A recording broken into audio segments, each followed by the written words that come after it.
Da-da-da-da-da-da. I am here in Fitchburg, Massachusetts, where rumors have it they have, hookers and drugs and a lot of gang members. But I'm in the center of town. It's a Sunday, and other than a few, loud cars going by, it's nice. So don't believe all the rumors you hear. This is Funny Like a Clown podcast. It is episode 38, Sunday, October 13th, 2019. We are here to discuss comedian George Burns, one of the all-time classics. And I know people who like George Burns, they probably don't tune into YouTube, so you really got to be a history buff like myself in comedy to tune into these. But man, I can't ignore these comics because they paved the way for, you don't see the Chris Rocks of today without the George Burnses of yesterday, so that's cool. As always, Funny Like Clown podcast is brought to you by G Vegas Buffalo Sauce for the spicy, sweet, savory taste at game time. There's only one G Vegas available. www.gvegas.webs.com. Go grab a jar and spice your life up, baby. Coming at you from Fitchburg, and right behind me is the Big Rock. Whenever you come to Fitchburg, that's the big landmark. I remember as a kid, whenever my mom came through here, she was lost until she saw the Big Rock. So it's got some kind of historical meaning. I read it once what it all meant, and they got like steel beams holding the thing together now and everything. But hey, the Big Rock, Fitchburg, we're down, we're sightseeing, we're taking Funny Like a Clown podcast on the road. It's fall and winter's coming, so I'll be back in the studio, so we're making the best of it now. But let's see. George Burns, let's get into it here, man. An American actor, comedian, singer, writer, successful in radio, television, and film. And, I always try to spread myself out. I mean, I did the TV show, I did the podcast. They say, if you throw enough shit against the wall, some of it's going to stick. So, it's like, who's the guy? Picard, what's his name? I forget his name now, but he played Picard on Star Trek, and he was also in the Wolverine movies and all that, the X-Men and everything, and he said you can never have too many franchises. So, I try to keep my hand in everything, and I've had some stick and I've had some fall, but I keep going. I'm surviving, like Joan Rivers said, just like George Burns. He's a survivor. Okay. George Burns, he was known for his arched eyebrows. Can you see me in the dark here? And his cigar smoking punctuation, that'll be his trademark, the cigar and his raised eyebrows. That's what you remember George for. And his wife, Ginger Allen, they formed the comedy duo Burns and Allen. And back when my parents were young kids about my age, Gracie Allen and George Burns, they were two of the biggest names at the time. So they brought it forward. At age 79, he had a career revival in the 1975 film The Sunshine Boys, where he won an Academy Award for Best Supporting Actor. So even at 79, man, I don't even think I'm going to make 79, but if I made 79, I'd be happy to be drinking coffee, okay, in Fitchburg Center Park here with the Big Rock behind me. Never mind making movies, okay? So this guy, 79, man, he's still making movies and winning Academy Awards. How's that for a freaking career right there? But he became a centenarian in 1996, reaching the age of 100, which was, for the time. For today, people are starting to live around 100 because medical science has come further. But back then, average age was 60. You made 70, you're doing good. You made 100, that was almost, unheard of. So he made the age of 100 back then. He worked up until his death of cardiac arrest in his home in Beverly Hills, which, if you love what to do, you don't work. I mean, I know George Carlin. I saw him up at Hampton Beach Casino in New Hampshire about a month before he died, and he was hunched over like this, and he just talked into the mic hunched over, but he still brought it. He was funny as heck, and I thought, here's a guy who made the money. He could have retired, he could have did whatever he wanted in life, but he loved comedy. That was what he did, and he did it till the day he died. I mean, for him, it wasn't even work. It was just he made money at what he loved to do, and I would love to someday make enough money to just have to do comedy and nothing else. And when you can get, when it can pay the bills, when you can do what you love to do and it pays the bills, well, that's a good thing. All right, here comes a big bike gang. Let's see if they give me trouble or not. So far, we're so good. I'm a big dude. I can take care of myself. Don't you worry about Dennis. Let's see. He was born in New York City. When his father passed away, he got various jobs to help out the family. Now, he was a young kid. He got jobs shining shoes and selling newspapers, among other things like that. Which, that's admirable. At that age, kids of today, they don't care about nothing but themselves. Back then, hey, I'm a young kid, but my dad passed away. I'm going to help take care of the family. He got a job making syrup in a local candy factory. And while working, him and the other kids that, got that job making the syrup, they would practice singing in harmony. And so basically guys are singing, they're singing while they work, while they're making this syrup, they're singing in harmony, practicing, getting better.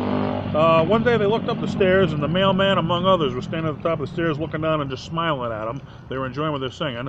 And all of a sudden they started throwing pennies down the stairs at him. Bird said to the other kids, hey, no more maple syrup for us. We're taking this on the road, okay? So how many kids would have had the guts to do that, though, to say, hey, you know what? We're making money singing here. We're that good, they're throwing pennies down on us. We're going to quit our job. We're going to take it on the road. So they started performing as the Peewee Quartet, okay? Now this is, most kids are thinking of, watching TV at this age, and this guy's putting together his own quartet with some other kids that he worked with in a candy factory. I mean, that's thinking for the time right there, not like kids of today, which are a different story. The Peewee Quartet started performing for ferry boats, saloons, brothels, on the street corners. He said sometimes, they perform on the street corners and they set their hats down and people would throw money in them. He said sometimes they put money in, sometimes people stole money out. He said other times they'd steal the hats, they didn't know what was going on. So, but, they were making an effort at it, so that was pretty cool right there. He was drafted into the Army in 1917, but he failed the physical because he was extremely nearsighted, which he always wore the big thick glasses there. I remember Joan Bird for that, so he didn't pass the eye exam for that. He was too nearsighted, so he partnered with a girl, Hannah Segal, and they went on tour.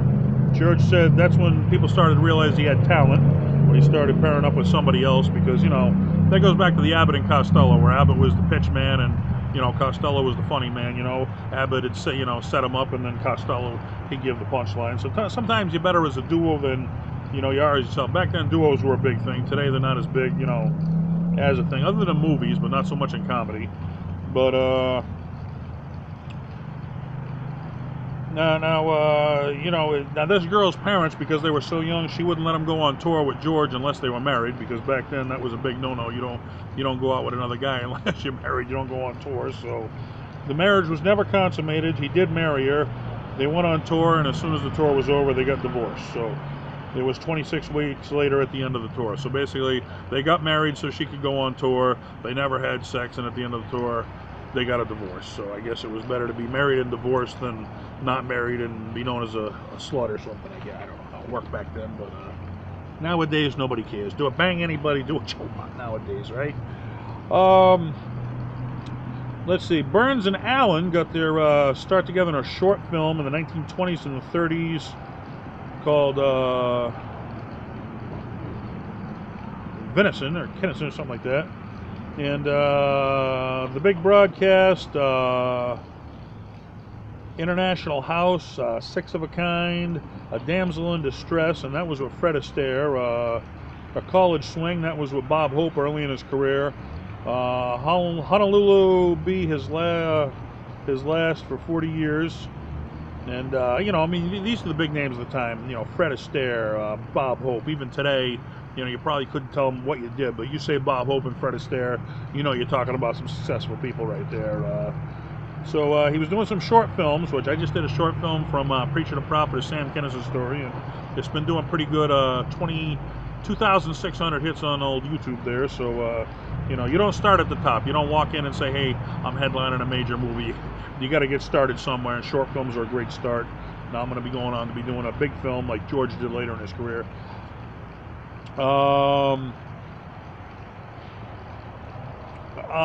Let's see. He was actually one of the guys who gave Bob Hope and Bing Crosby their breaks, okay? So, Bob Hope, basically, as big a star as he was a nobody until George Burns gave him a break, and same thing with Bing Crosby. So, who would have knew George was the guy responsible for giving them? He did radio. Now, radio at the time was a lot different than radio today. They thought TV was a fad. They said, yeah, that's going to last for a couple years, TV, then everybody's just going to go back to radio. But TV obviously went on to be a bigger thing than radio. And they say nowadays people only listen to radio because you can't watch TV in your car. That's where it's most popular. All right, we got motorcycles going through here in Fitchburg, and he's a Harley man. All right, well, good for him. So yeah, back then radio was the thing. It wasn't so much TV, and he made a big name for himself. I know Groucho Marx, he was like the Howard Stern of his time on radio, and that was, you know, where you got everything. Let's see, comedy reliefs for band headliners. So basically, he'd do like Guy Lombardo was one of the big radio people at the time, where he'd do music, and during the breaks, George Burns, he'd come on and he'd do comic relief. So he'd do like comedy commercials, not commercials, but comedy skits in between the music. For, you know, big name radio people at the time, and it went to mixed reviews, because back then, you know, people were turning into music. They didn't really take the comedy thing. Some liked it, some didn't, and but they, you know, even then they pulled publicity stunts. I remember Andy Kaufman, you know, he had pulled so many stunts with the media. When he went to die, they didn't believe he was dying because he had jerked the media around so much. And they pulled him and Gracie Allen were looking for Gracie's brother, who was missing, and that got them on other radio stations. They were talking about how they were looking for Gracie's missing brother. He was never missing, but that was just a publicity stunt they pulled to get on other radio stations and broaden their horizons. So even back then, people were doing what they had to do to move ahead. In 1949, after 12 years at NBC, the couple moved back to CBS and reaped the rewards of television. The George Burns and the Gracie Allen Show. And you know, the TV shows of that time, it put faces to characters that people had loved on radio for years. I mean, Superman, okay, as popular as Superman is, he started out on radio, okay? He had a big series on radio, you know, but there was never a face to Superman because it was on radio. And look what Superman went on to become, the Lone Ranger. That was a great radio series before, you know, anybody put a face to the Lone Ranger on TV. So basically, you know, they put a face to the characters people had already been loving on radio for years, you know, George Burns and Gracie Allen. That ran on CBS from 1950 to 1958. Then Gracie retired because of health issues. George Burns tried to continue, but only lasted a year without her. You know, as we said, you know, what was Costello without Abbott? What was Laurel without Hardy? Well, I mean, they were just a great team. When you break up the team, you can be good, but you can never be as great as you are as a whole. You know what I'm saying? So Burns created a new show called Wendy and Me. It was a short-lived sitcom, didn't last long. Then came along the Sunshine Boys. After Gracie's death, George buried himself in work, which I understand that. I'm a victim of parental alienation, and when my son stopped talking to me, I couldn't sit home and think, because I probably would have killed myself. I buried myself in comedy, but that was an escape. That way I didn't have to think about it. So he didn't have to think about Gracie's death by burying himself in work. In 1974, Jack Benny signed him to play the role in the Sunshine Boys, but due to health issues, he asked Burns to fill in with him. At age 80, Burns became the oldest actor to win an Oscar until 1989, when Jessica Tandy won it for Driving Miss Daisy. So there's a run right there, man. He was the oldest actor ever to win an Oscar until 1989's Driving Miss Daisy. That's a run that you just don't hear about anymore, but that's how good the guy was, you know what I'm saying? What did he go on to do? Let's see. Now here's the ones, I mean, I can start to remember from my childhood. I mean, most of that happened, and I remember the names, but it was my parents' time. Now, me as a young kid, 1977, Burns went on to make Oh God with John Denver. And I remember that was one of the bigger movies of the time, Oh God. He made the sequel, Oh God Book 2, which again, that was about as successful as the second one. Then he made the third one, which I remember seeing with my friend in Gardner, Mass, when it was at the movies, Oh God, You Devil. So, I mean, I saw the third one, and that kind of made you go back to watch the previous two. And then they came out on TV later on after they run at the movies, and, you know, you caught them then. But these were the classics of the time right there. He also made guest appearance on The Muppet Show, which, you know, like I said, The Muppet Show, the kids would tune in to see the Muppets, and the parents would tune in to see the guest stars like George Burns. So it was a family night, you know, that everybody could enjoy.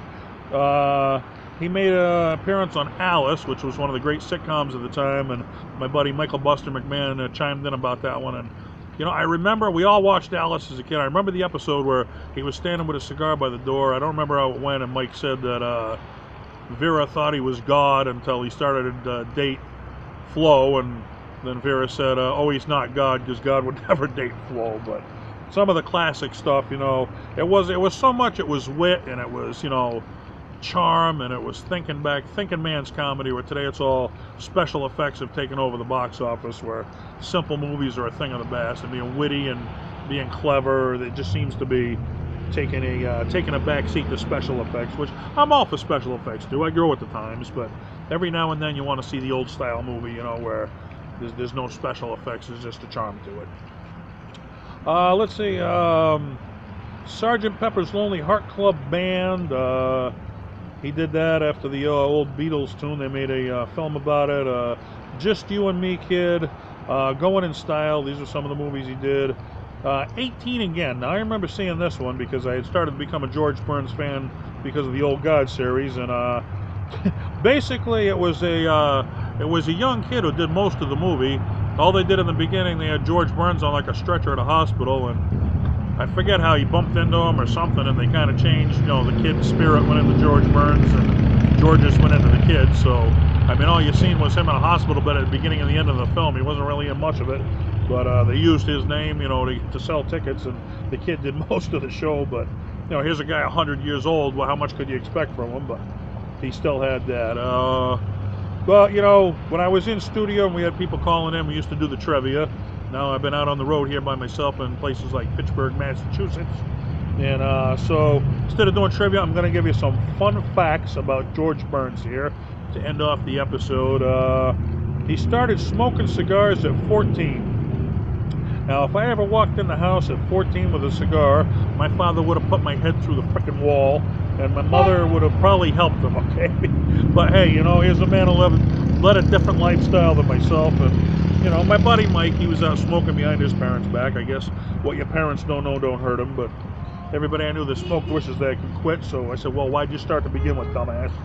All right, fun fact number 2, he appeared in character in Penthouse magazine with Vanessa Williams, featuring Tracy Lord, with a caption of, "Oh God, she's nude." Okay, so, and these are gentlemen's magazines. This ain't like, you know. Let's see, what else did we have?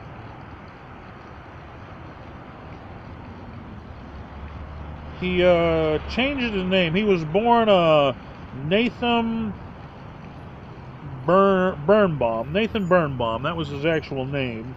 And he changed his name to George Burns because of his Jewish heritage, which back then I guess they gave you a lot of shit if you were Jewish, which I'm not, well, you know, I'm into history, but not, I try the positive history, not the bad history. But if you're giving anybody a shit because of the heritage, there's something freaking wrong with you. But he did change his name to George Burns.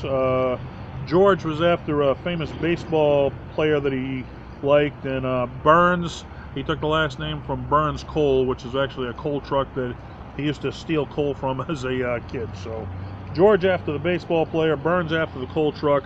That's how he became George Burns, and you know, the rest is history. So I mean, here's a guy, I mean, imagine doing what you love to do till you're 100 years old. That's just something else right there, and that's what you're going to be remembered for, and you want people to remember you, you know, not that you gave up on what you did. And you know, a lot of sports coaches say that. They say, you know, well, I got to quit coaching this team because I need some family time. And they say, you know, you get home in about 2 weeks into family time, you're looking for stuff to do. You know, I can't be just hanging around the house. I got to find something to do. So, well, family is important. You need something to keep you busy at the same time. And if you do what you love to do till the day you die, like George Burns, then you never worked a day in your life. All right, I am Dennis Wirth. This is Funny Like a Clown podcast. I haven't got mugged yet. All I got to do is walk back to my car. And I'm in Fitchburg, Mass, by the Big Rock. Come on down and, you know, check out Fitchburg, man. It's a great place to be. And we'll see you next time on Funny Like a Clown podcast. I think I might have one more episode on the road. Then we're going to start seeing some snow fly. So I'm going to take it back into the studio. And maybe I'll start having guests on again. And we're going to keep reviewing comedians because I'm finding out fun facts about comics I've idolized for years. And I didn't even know about them. And when you love comedy like I do, and apparently you do for tuning in, then, hey, we're having fun. So thanks again for tuning in, and we'll see you next episode. Bye!